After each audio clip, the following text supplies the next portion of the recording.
Welcome back. It's time now for the business day. As electric vehicles become more popular, Tropical Battery is forecasting a boost in sales. Managing director of the company made the disclosure while speaking on Mayberry's Investor Forum yesterday. Andrew Laidley tells us more. Many car manufacturers are going green, forcing motorists to buy into the idea of electric vehicles. But what does that mean for a local company like Tropical Battery that has traditionally thrived on the demand for batteries used with combustible engines? Managing Director Alexander Melville explains that while the market is changing, there is room for Tropical Battery's product in the emerging electronic vehicle market. All EVs on the current market, including Teslas, everything, they use two batteries. One battery that runs the car and actually replaces the engine, the combustion engine.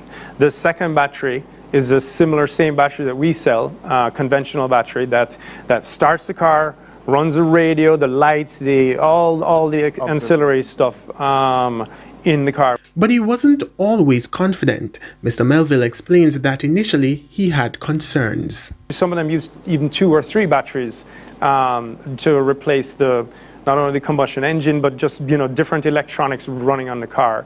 And so yes, that's going to be net positive for us.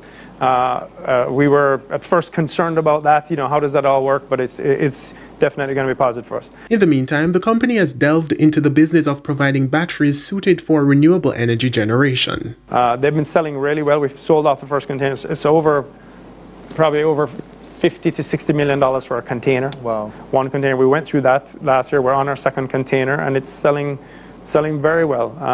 And again, completely new space in the energy storage business than just a traditional legacy automotive truck and type of business. And we see this area in the lithium and other renewable type batteries continuing to grow for the next 10, 20 years.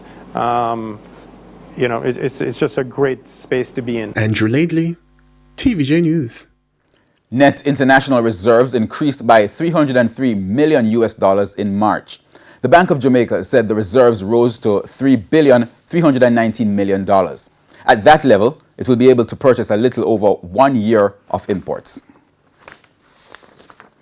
Now, currency trading ended today with the US dollar selling for $148.42. The Canadian dollar sold for $120.08. The pound is going for $206.28, while the euro closed at $179.22. Now, the JSE index gained 213 points today, and the junior market index inched up 27 points. Among today's winners were Caribbean Cream, Consolidated Bakeries, Sterling Investments US dollar shares, Palace Amusement, and Lasco Manufacturing. On the losing side were Victoria Mutual Investments, Everything Fresh, Cygnus Credit Investments US dollar shares, Dolphin Cove, and Blue Power Group. And that's the business day. News from overseas when we return.